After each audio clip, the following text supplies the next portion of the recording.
Hey, what's up? Welcome back to the Cash PG Lunch Hour podcast. Today, my special guest is Amanda Zarriello from Restore PT in Rhode Island. And Amanda is one of the first physical therapy clinic owners I've had on in the last few months. I've had a couple others. But anyways, what I wanted to do is have Amanda come on today for the show because, one, she's got a successful cash practice, but she is also preparing to go on maternity leave. And I know I work with a lot of women who are doing that and have done it. And I just wanted to bring her on the show to talk about what she's been doing, her success and everything. So Amanda, thanks for coming on the show. Appreciate it. Thank you. Thanks for having me. So let's give everyone a little background. Tell me a little bit more about your business. Who do you help? How long ago did you start? And where are you right now? Yeah. So Restore Physical Therapy, I opened in the fall of 2018. So it's just, my husband owns a gym. So I stole his office and turned it into a treatment room. And so it was just me for about a year. And then I was able to hire an admin back in the winter. And then things changed up a little bit. She ended up going home, so it's just me, but I'm hiring another PT, so I'm excited for that. So there'll be two of us. And I'm a clinic that specializes in helping active adults and athletes just kind of continue to do what they love. Because I'm in a gym, I'm around a lot of active people, and that's kind of who I gravitate to helping. Awesome. Yeah. So how'd you get into the whole physical therapy game? Was there like something that happened that you were like, oh, I got to be a PT? Like, how'd that all start? Yeah, it's funny so I was an athlete growing up, and so everyone always said, oh, did you need PT? Like at one point, I actually never did, but I think my involvement in sports growing up and just always wanting to help other people led me to physical therapy and look more into it. And so I pretty much, went to college, undergrad, knowing I wanted to do that route. So I went to college that had the PT grad schools, and then I just applied from there. And I decided to go into that orthopedic route of PT. So what sports did you play? What was your? So I played basketball, softball, and then track was my sport. I ran at URI, at University of Rhode Island. Do you want track? So I was a sprinter. Okay. And so, yeah. Awesome. Are you still like doing the same things, or you changed it up over time? Are you still like running for exercise? And yeah, it's funny. I don't really run at all. Yeah. I ran a marathon once. It was a bucket list thing. I'll never do that again. But I was a sprinter too, so I wasn't a distance runner. Right. But I lift weights. I do functional fitness. My husband owns a functional fitness gym. That's where my clinic is. So I do that, and I actually just started doing a little kickboxing, and it actually feels amazing, especially me being 6 months pregnant. Yeah. So yeah, I'm trying to change it up. Yeah. Has being a PT changed these things up for you, or was it just more interest based? Yeah. I mean, I think so. I really learned how to work out when I was a track runner. So we had weight room in college, and that's kind of where I learned. And then I just happened to meet my husband in the gym, and so I just kind of continued that. And so being a PT definitely, like, it helps for sure, because I can treat that population and I understand it because I do it myself. I do the Olympic lifting, and to an extent, so I know that's helped other people who are into it. Awesome. So when you went to PT school, did you ever think you were going to own a business? Nope. And I remember having speakers come in and talk to us about running your own business. And I mean, I'm like, I just want to learn how to be a PT first. That was my priority. But when I was working where I used to work in network clinic, I got promoted to run a clinic. So that's what kind of opened my eyes to owning a business. Yeah.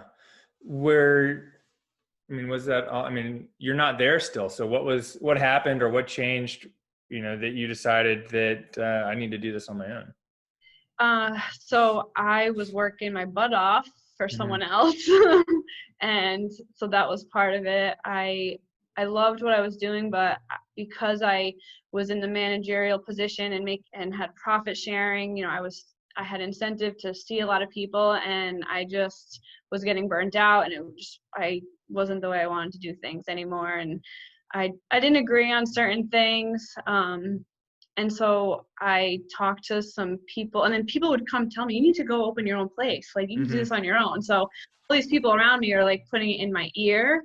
And so I just kind of listened to, I guess, the universe. And then I talked to my husband, who owns a gym, and, he's a business owner. So he's definitely supportive and understanding of what it's like to open a business.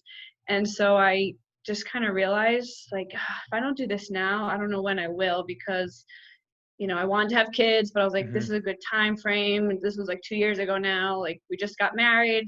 I should just do this now, because the longer I wait, maybe more money I'll make, less likely to take that leap. So yeah, right on. Awesome. And what was the thing that was the most difficult for you in getting started and getting off the ground? I think just the uncertainty. I never mind the fact I was completely switching into a cash practice out of network. I kind of knew how to manage an in-network clinic. I had a lot of experience with that. So I think the uncertainty of it being successful, but I made sure to have a little backup. Like, I had my home care on the side, and that gave me a little bit of financial security as I built it up. And it just, you just have to have a mindset of, like, it's going to work out. It's going to work out. I saw my husband struggle and go up and down throughout business. And he's like, you just don't look back. You just keep moving forward. So. Yeah. What was the decision-making process when you said, oh, I'm going to do this cash-based and not in-network? Because a lot of people go and start an in-network clinic and do well. Yeah. So I was actually, when I first decided to open up a clinic on my own, I was going to rent a facility that was right next to the gym, which is going to be like 3 times the cost of the room I have. And I was going to do it network. And so then I went through this whole, like, I paid a lawyer to put a lease together, and I decided, oh man, I'm going to change. I'm not going to do this. And so I reached out to just some colleagues who were doing it already in other states. So I had a friend in New York City who started it in a gym, another friend in Maine from grad school that was doing it. And I was like reading, and I got your book and I just started like reading about it and researching it. I'm like, this sounds amazing. I was like, just the not having to see 80 patients a week, just helping people better, and quality of life for me too. The options seemed endless. And so I just was like, made my decision, and I didn't look back. Yeah. And thank God, because, it was actually easier to get going, because I didn't need a lot to start. Right. You didn't need a lot of what, like money, time? People? Yeah, I didn't need a lot of space. I didn't need to have to worry about all the billing with the insurance and the credentialing and all this stuff that I was like kind of freaking out about at first. And I thought I was going to do in-network. And, I just needed a table, I needed a room, some equipment, and that was it. And so, money, I didn't need a lot of money. I didn't need a lot of space, because I had the gym. So I had any open space in there that I needed.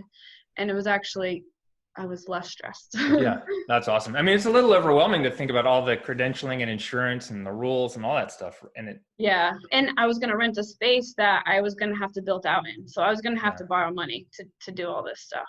And I didn't have any of that. Yeah. So,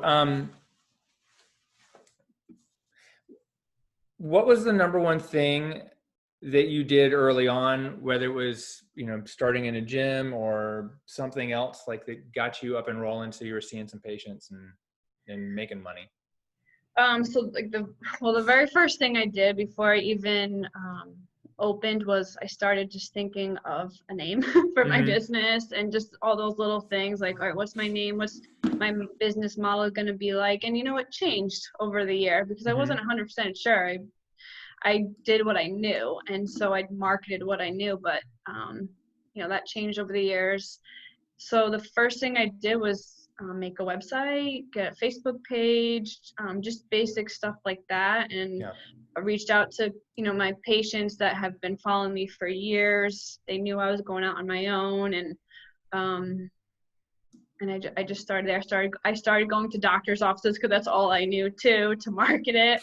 And I had some doctors that I was close with from where I was. So they, you know, they sent me some patients, but it was really just my patients that followed me for the years that kind of kept coming. And then the word of mouth has been building from. Awesome. Going back to, if you were going to start over again tomorrow, is there anything you'd do differently? Well, I've been working with you for about a year. I probably would have done that right away. Seriously, because just like the stuff that I learned, I figured out the longer way, and money I spent that I didn't need to spend. I would definitely invest in some sort of coaching program in the beginning. Yeah. Awesome. What change have you made, or what's been different since like we started working together, you know? I just I have a better picture of my of who I'm targeting, what my elevator pitch is, and I have a lot more confidence in the way I present my product to people and other businesses. I think just being around other like-minded cash practice owners has helped me build that confidence, and it's all about that. Awesome. So you mentioned that you're pregnant, right? And you told me, I think when we talked about a year ago, you're like, yeah, I want to start a family. And I was like, okay, what's your plan? And you're like, I don't know. But, I think, it's interesting. You're pregnant and you're going to go on maternity leave and you've got a business. So can you talk about like, what was your plan? What is your plan? And how'd you figure out how to do it? Because I know you're not going to just shut down your business for a few months. Yeah, and that's I had this whole plan, right? I feel like females are like big planners. Like, let me at least have my business for a year before I even try to start getting pregnant. And so I was at the point where I could hire an admin, and then I was like, all right, if I get pregnant around this time, I can hire another PT shortly after. And so luckily I got pregnant right away. So that happened. I was like, all right, business is still good. And so I was lucky enough. I have a friend who's a PT that works out at the gym, and he was already doing a little per diem work for me. And so we talked about the option of him coming on full board at some point. And so we agreed on it. And, obviously I was really nervous about that step, but it worked out. And he was actually going to I was going to have him start in April. Yeah. And luckily things didn't work out because he had to finish up some things where he was working due to like CEUs that he had used. And then COVID happened. So I was like, oh, great.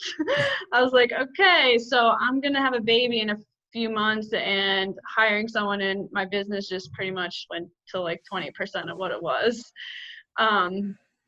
But it's working out right now. Things are picking up. And so so he's starting in July. I've been training him, and my goal is just to get him on board, learn the process, so I can leave comfortably in September and not have to worry, because this is my baby too. Like I started this, I worked really hard starting this, and that's why I didn't want to have to close my doors for 3 months while, learning how to be a mom. Right. So what, wow. Yeah. So the coronavirus also throws a funny wrench in the whole planning piece, right?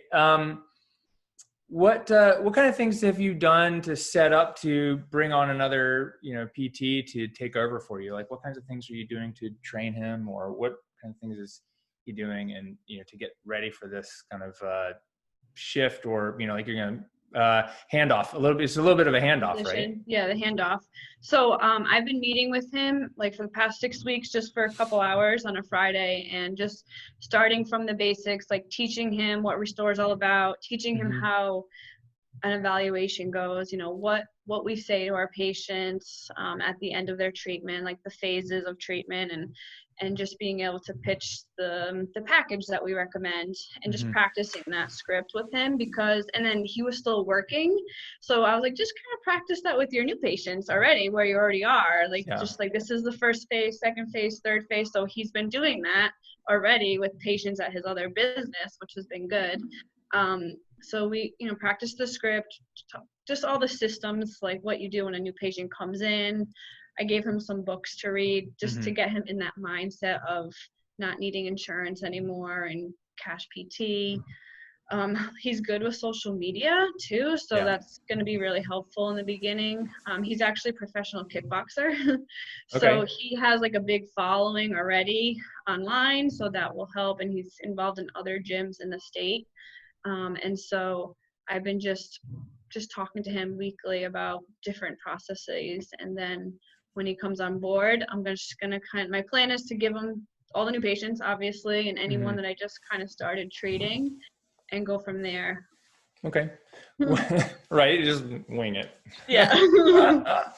What's your, if everything goes to plan, like what's the plan, like handoff? So like July, he's starting to see all the new people, maybe people that just started or, or just getting started with you. And what are you going to be doing then as you start offloading some of your patient care to someone else? So I'm going to just kind of keep working on growing the business a little bit, getting some systems down and things that I've been working on a little bit when I have the time. So marketing, and then teaching him too a little bit about that, because I don't want that to end when I'm away. So I'm going to teach him some marketing, and then it would be nice to be able to hire an admin by the fall. I think that's definitely doable.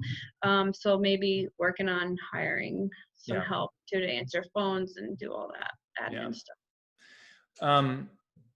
What happened to the first admin? You said, like, because you had hired someone, but so it kind of was a blessing, to be honest. So she was my intern. She did a great job. So she worked for 3 months as an internship, which was unpaid. So it helped me a ton. I trained her, and then we offered her a job in January, and she wasn't from Rhode Island. She lived in New York. So she was just getting a little homesick, but it happened right in March when she told us, and it worked out because the business kind of just went down for 6 to 8 weeks. So because coronavirus hit you guys pretty hard, right? And it was even before PT BizCon. You were like, Aaron, I don't think I can make it, because you were speaking, and you're like, I don't even think we were going to drive down, but then you were one of the first people that said, like, I don't think I can make it because of how bad it was there.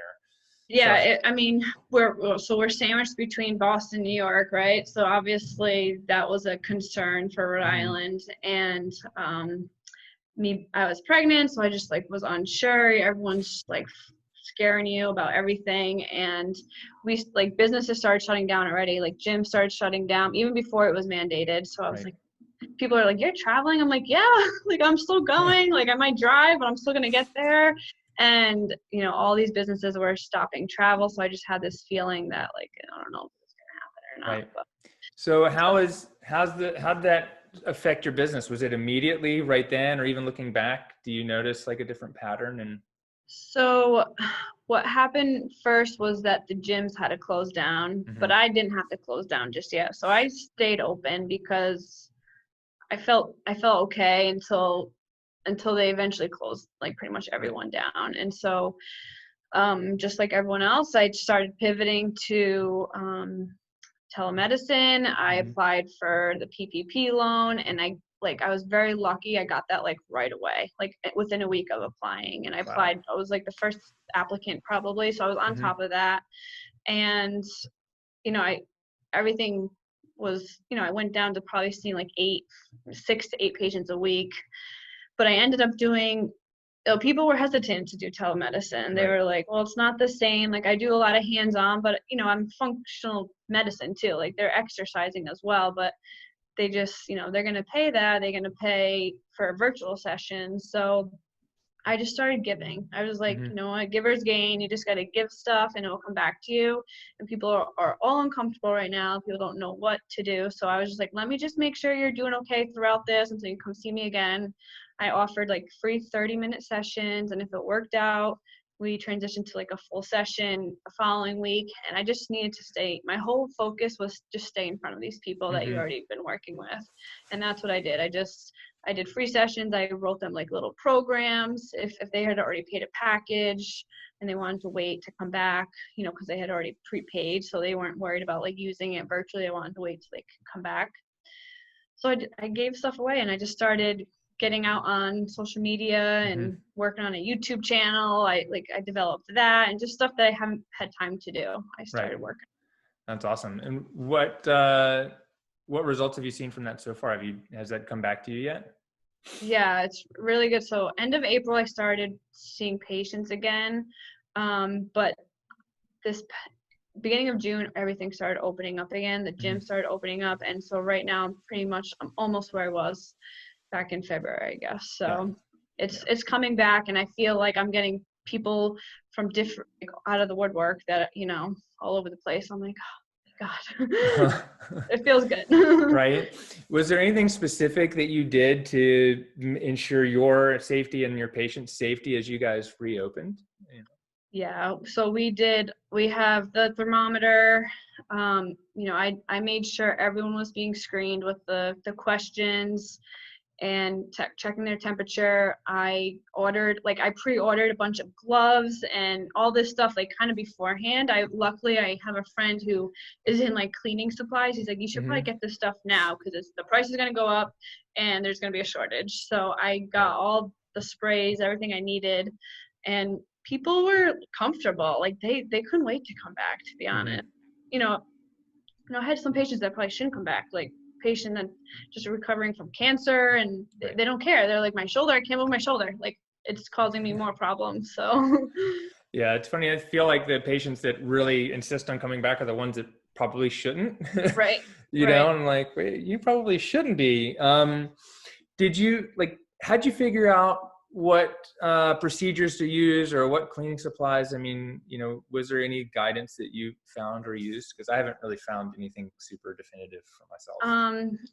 I've used hospital grade cleaners in the past, so I just kind of continue to use them. And I just looked up on the the Rhode Island Health Department and, like, the guidelines and recommendations, and there's a lot of just communities like chambers and all this stuff that are just giving out information on how to deal with, like, reopening your business. And then I think the APTA had some information, but it was nothing different than what the CDC was already saying. So I was just kind of following what they offered. And I think because of our model, like, one treatment room, one patient, one therapist, like, people, and no real waiting room, because it's just they're in and out, then they were more comfortable than the open gym style. So I think that was one thing that helped a lot of us cash practices. Right. Were you open doing physical therapy in person before the gym, or was the gym first, or was it about the same time? So they didn't open till the beginning of June, and I started the end of April. So it was quiet in here for 6 weeks. It was weird. Yeah. Just for anyone listening, it's June 24th, and we're in North Carolina. Gyms still aren't open. Our cases are getting worse, increasing, more hospitalizations. Really? And we're not seeing people in person yet. Yeah. Because I'm like, well, the problem's getting worse here. And it's just, and I think the biggest problem for me and probably a lot of people is there's different information coming, and different parts of the country are at different stages, Right.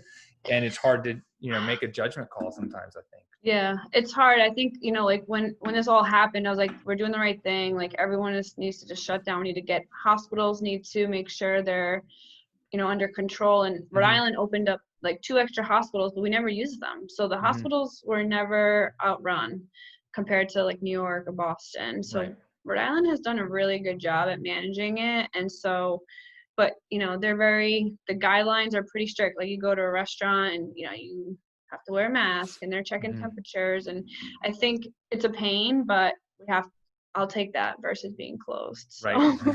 Right.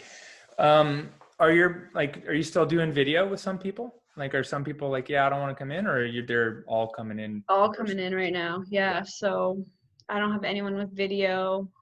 It's still an option, but I think because everything around me is opening up, they're okay with it's the norm right now.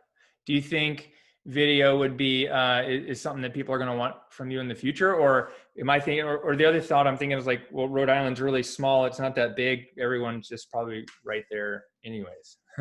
Yeah, that is true. But, you never know what's going to happen this fall and winter. Right. Like, if this thing spikes again, that's what everyone's talking about. So we have that option. We can get it, just use it again when we have to. Yeah. And Right on. Rhode Island's a small state, but Rhode Island is typical Rhode Islanders. They don't like driving more than 20 minutes is a long way. So at least like, cause I have people in South County, you know, I'm in like middle of the state, and Southern Rhode Island is maybe 35 minutes away. And so they might like the virtual. They're like, that's the other end of the earth. Like 35 minutes. I'd never do that. Like people here in High Point and Greensboro are really close together, about 20 minutes apart. No one from Greensboro would ever go eat in High Point. Yeah. like, why would I go eat in High Point? It's 20 minutes. There's parts of Greensboro that take longer to get to, but you know, no one would ever go to High Point. But people from High Point come here because it's about 2/3 of the size, and they'll come here more often. But it's just kind of a funny mentality thing. So Amanda, tell me, you know, or tell us like what is being pregnant like change for you in treating patients, you know, making decisions? Like, I don't know, like I'm a guy, like I've lived through it with my wife, but I'd love to know like what is that change for you as a business owner, even as a therapist treating patients, and what kinds of things have you learned or would be helpful for other people? Yeah, I mean, I think, you know, being a first-time mom can be a really nerve-wracking thing, but so can being a first-time business owner. So it's like, there's a lot of unknown. And so I think I'm kind of used to that from opening a business. And so like right now I'm focusing on the business. I mean, I'm excited for this baby to come. Like we've had plenty of time. Like there were some silver linings with this COVID thing because I had time to like do the nursery and learn about what I have to learn for when the baby comes and do some planning, but also like figure out my plan for the business. So that's been my focus right now. Like I feel good. I'm physically fit. Like I keep working out. Like don't stop working out if you're pregnant because you feel worse, and that I think just keeps my energy up. And I'm just, I don't know, day by day it's funny, like my brain, people say you have pregnancy brain, and there's days where I'm like a little tired, but like it makes me not have my mind all over the place, like where you get overwhelmed and you're like, I gotta do this and that, and I'm just like very focused on one thing at a time, and I think it's actually helped me be more productive. So you know, I have my list, I have my running list, I look at it, and I have a positive mindset because that goes a long way. You just have to know like everything's going to be okay, and you just and there's weeks where you're like, oh man, like I didn't get anything done, or it was a slow week, but then the following week things are back to normal again. So it's just one step, you know, forward, and just got to keep going. Yeah. So you said you have like a list. So what are some of the tricks that you use to be productive? Because I know sometimes treating patients and trying to run a business can kind of, you know, like keep you from, you know, it's like they're two different parts of my brain, at least, you know, like, so what do you do to stay productive and make sure you're there for your patients and also grow your business? So I try to keep us like every Sunday or Monday, I write a list of things I need to get done. And so I try to prioritize them. There's stuff on the weeks that I just keep like procrastinating. They'll be on my top of this week's list. So the days where I have no patients or like a couple patients, I'm working on that. Like today I have a busy schedule. I had like 7 patients. So it's really about patients today and like doing their programs and follow-ups. And then another day will be, all right, tomorrow's a slower day. I can get back to my business list and whatever marketing plans, like Facebook things I wanted to put out, or Instagram. And then but the thing is, as you get busier, especially right now, it's just me, it's like the marketing business side slows down because you can't do it. You're working with patients all week. So that's when you know you need help. And so that's where I'm really, weeks like this, where I'm at like almost 20 patients, I'm like, thank God I hired that PT, because it's going to give me time to work on the business, and it's just going to help grow it in the long run. Awesome. What are your plans? Like, what are your like 5-10 year plans for this? I mean, you know. So 5 years. So my goal is to develop a women's clinic within because I active adults and athletes. The PT that's coming in loves working with athletes, so he'll kind of take on that role, and I'm going to bring in women's health, but I'm going to need to get some more space because it's just one room. So we're going to split the space, which is definitely doable right now. So 5 years, I hope to be in a different, we have the spot I was supposed to rent when I thought I was going to do in-network could be available. So maybe expand into that and hire another PT, and who knows, maybe I'll expand in another part of the state. But I love the community we have in this gym, and so being inside gym, I think it just does really well. But I hope there's like 3 or 4 more PTs under my belt. Mm-hmm. Awesome. Is that do you think you'll be treating patients yourself 3-5 years from now, or? It's a good question. Like I do love that, but I think I won't do as much. Like if I could maybe treat 10 patients a week and then grow the business the other half and do like workshops, and just I really enjoy getting out in the community and just educating people on what we can do and how we help people. I think I'll probably gear more towards that. And I would even consider the guy that I'm hiring, I think he's going to be with me long term. And so I spoke to him about possible profit sharing down the road and just, things like that. So people have an investment in the company as well. So Awesome. What, I had a question in my brain somewhere. What is with your, that one, I'll just call that one gone. That's okay. It was a good question. It'll come another day. So your husband owns a gym, right? And you have a PT clinic in the gym. So a lot of people do that.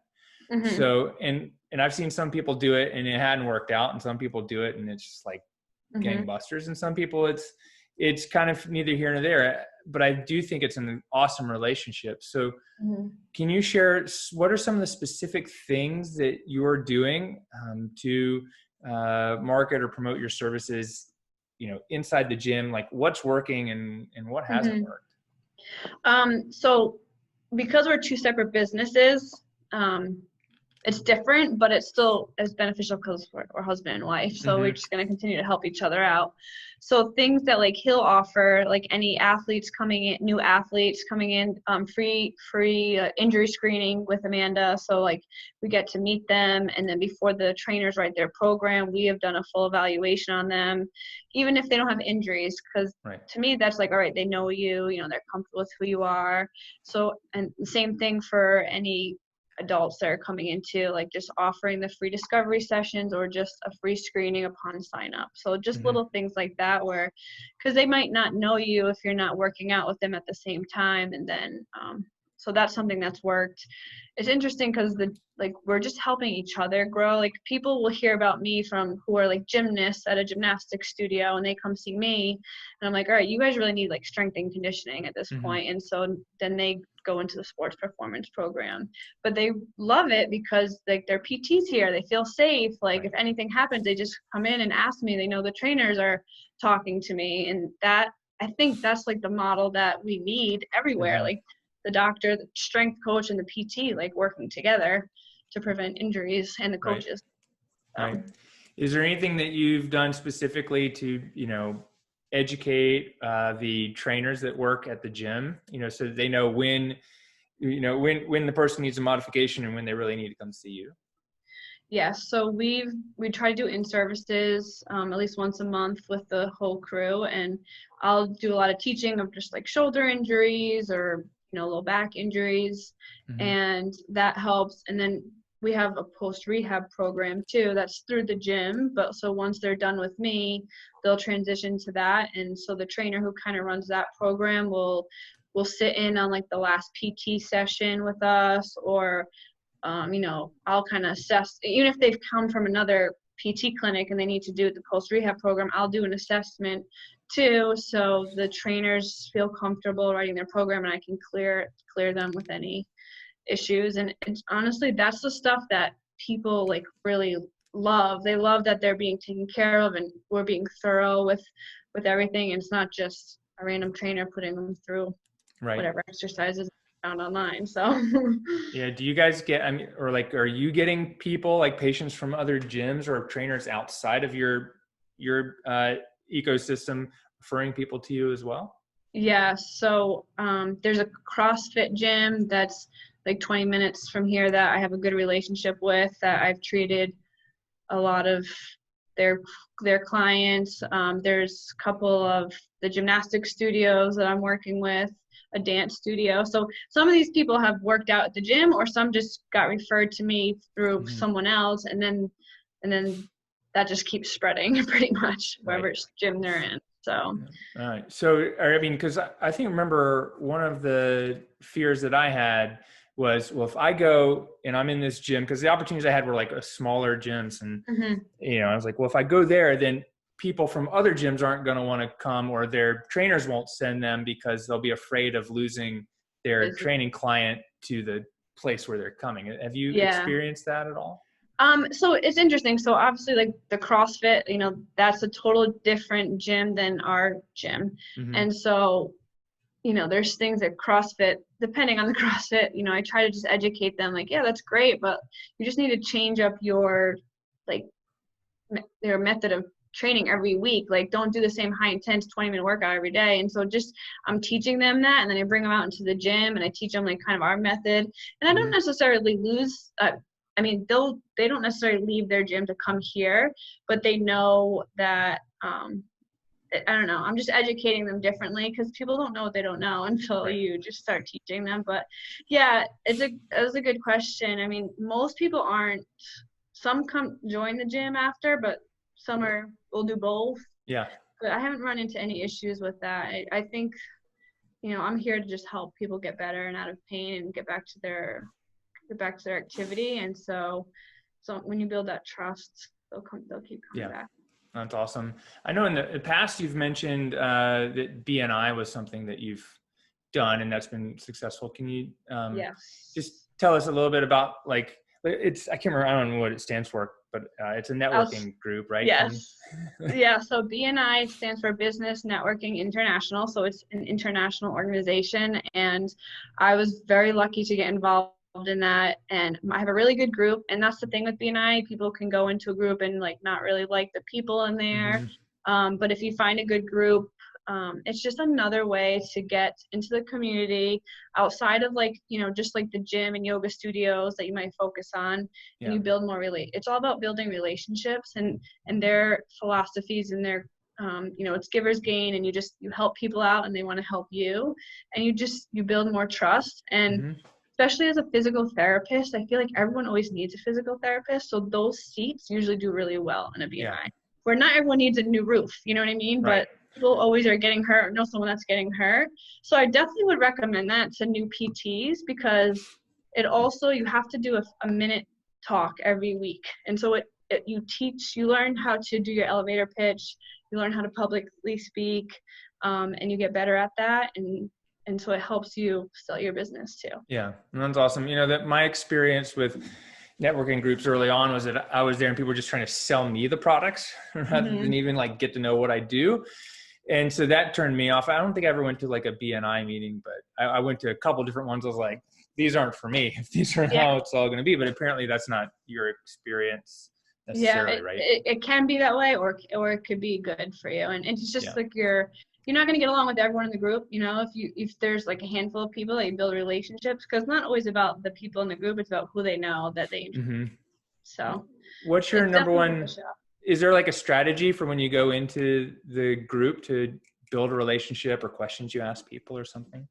So it's a very structured meeting, which is good. It's an hour and a half. And so every week I have you have a story to tell, like how you help someone, how you're different than a traditional clinic, what sets you apart. And so I try to, and then you ask for referrals. Like a good referral to me would be an owner of a yoga studio, or a tired mom who's been sitting at home homeschooling her kids for the past 3 months, who has a headache and back pain. You try to use the seasons or whatever's going around you to ask for a good referral. And there's sphere groups in there. So there's usually a health and wellness sphere group. So there's like a life coach in mine. There's someone that sells nutritional products. And even if you don't send people to them, you still help each other with different businesses. So I think if you have that outlook, don't always expect a direct referral, but maybe an introduction to other people in their group. And so finding people in your sphere. So if there's a trainer, if there's someone in health and wellness, that would be a good way to look for. group. Yeah. Awesome. Yeah. I think it's sometimes people go like, well, I might not agree with what they're doing. I can't send you someone. So I feel bad if you're sending me people. Have you ever experienced that? And I do, but some people's product is not good. And I'm like, I don't want, I'm not going to send someone I trust to you if you're not saying what coming through with what you sell or whatever. So you can have that mentality a little bit, like you can see that, but you just got to get over it. Don't feel bad, because there's other people in there that you're going to build better relationships with, and you'll work with them. And so take the good, leave the rest. Yeah. That's awesome. So what's the other thing that you've done? Like, what, besides some of those things, like what's the number one thing that you've done in the last year or so to kind of take your business to the next level, where you're like, yeah, I can hire someone in the middle of a pandemic, which is a pretty amazing, like, I want you to know that it's a very powerful place to be, to say, hey, I can hire someone in the middle of a pandemic and I can like grow my business. Right. So, I think what's worked for me since I started was word of mouth.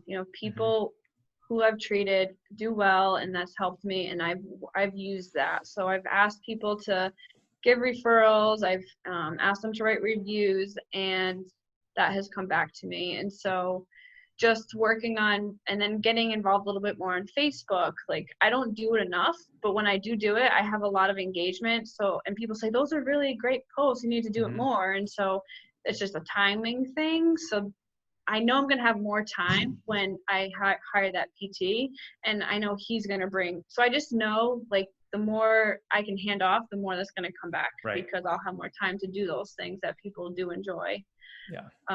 So I was really nervous about, at first I was like, I don't know if I'm going to be able to hire him. But then I realized, well, I have like 10 weeks to go, so I have no choice. Like, I'm just going to make it work when he comes on. So. Right. So you got to take a risk to get more time back. Yes. Right. So time to work on your business, time to take care of your baby. Time to have, all those things, right? Yep. That's awesome. What question haven't I asked you think would be helpful for people? Let's see. I guess, depending on who the listener is, like, if they're second guessing, like doing cash practice or owning your business, if you want to be a mom, like, I would say you can do it. It's not easy, but like, if put your mind to it and you just have a good attitude and you ask for help and you get the resources around you, like, I have the attitude, if I don't know something, I'm going to ask for help. So, like, don't be afraid of that. And, there's people out there who are making it work, so you definitely can. Yeah, that's awesome. If someone wants to learn more about you or check out your business, what you're doing, kind of like, what's it called? Internet stalk you. Where do they find, go see your business, find you online and see what you guys are doing. Where do they find you?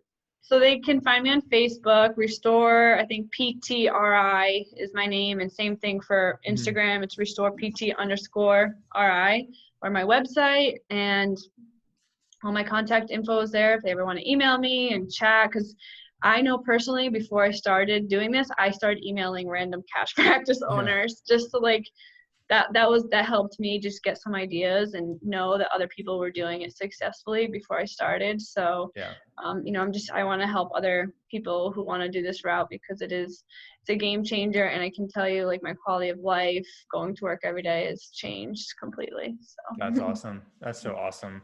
Well, Amanda, thanks for being here. I'm excited to catch up with you in 6 months or a year from now and see, where we are and everything. All right, y'all. Well, make sure you go out and give to gain, right? Is that the right one? Give to gain. That's the time it is. I call it give to get, but it's the same thing as go out and give to your community. And this is the Cash PT Lunch Hour with Aaron LeBauer and Amanda Zarriello. We'll see you on the next show.